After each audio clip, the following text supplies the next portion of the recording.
This was a very important day, not just for NTA, but for the taxpayers of Kenya.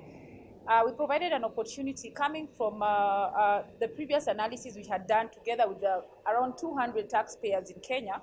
And so this time was to share the findings of those interaction with specific independent institutions. Our constitution has provided for us the Salaries and Remuneration Commission, Control of Budget, and the Office of the Auditor General. So these were the key institutions who we wanted to share the message from the taxpayers with.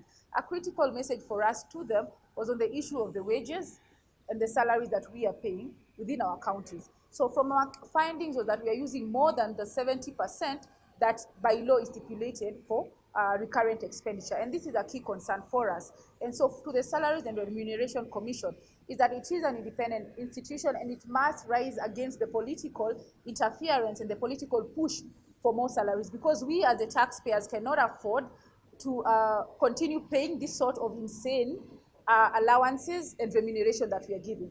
And remember that we are now against the backdrop of Turkana hunger, and so it does not make sense to continue paying more salary to our elected leaders while our own people who fund the system are dying of hunger. So this is a key issue that we must address, and our message is very clear to the Salaries and Remuneration Commission that they are an independent institution, and their action must actually show that independence in the way they respond and react to these demands by the state officers and the public officers in Kenya. Our second key concern, again from the report, was that we are raising a lot of money at county level and even national level.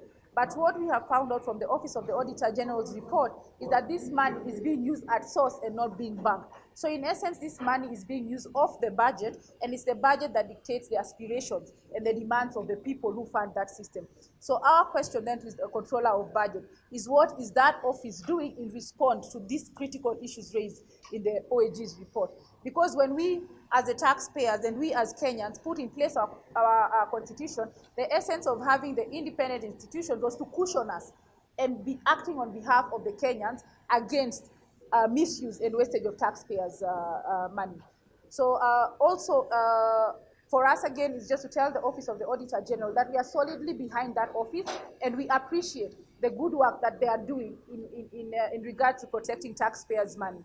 So our call to them is that we are very happy that the reports are coming in timely. We have just done the 2016-2017 report, but I've already noticed that the report for 17-18 is already out, and the intention is to keep the conversation moving. So the more timely we get these reports from the Auditor General is the timely manner in which we shall move forward.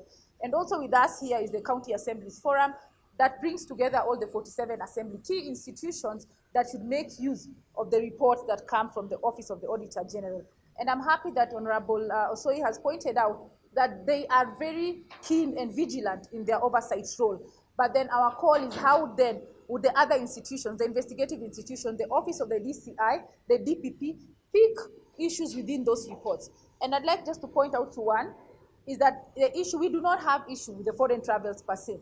But if you look at the foreign travel, you will find out the Office of the Auditor General is saying that people who are moving out in terms of foreign travel, their passports have not even been stamped. And I point out, is it Tarakaniti and Nyandarua, I stand to be corrected on those two, where we have paid even the, we call them the first ladies of the county, 1.4 million for a foreign trip, but it has not been stamped that this person moved out of our boundaries as Kenya. So I think these are critical issues that our investigative institutions must respond to if we want to make sense of what the Auditor General Office churns out. Because it is unfair that an independent institution that we fund brings out reports, but investigative institutions are not taking them on board. Neither are our county assemblies and National Assembly taking sufficient. We acknowledge that they are having those discussions, but we demand that the discussions must be more. What we are doing is not enough to address the wastage that we are seeing at the county. But finally, my call is to Kenyans who are the taxpayers. The war against corruption and wastage of taxpayers' money cannot be won by institutions alone. EACC will not do it, DCI will not do it alone, Office of the Auditor General will not do it, and neither will the assemblies, both county and national, do it. Some of these wars and discussions, we must take it, and we cannot afford to delegate. So I'm interested to see how the taxpayers will engage with our 47 reports that are already on our website. I am interested in seeing county-specific actions. What are the citizens in those counties demanding of the both assembly and executive in terms of putting that pressure on?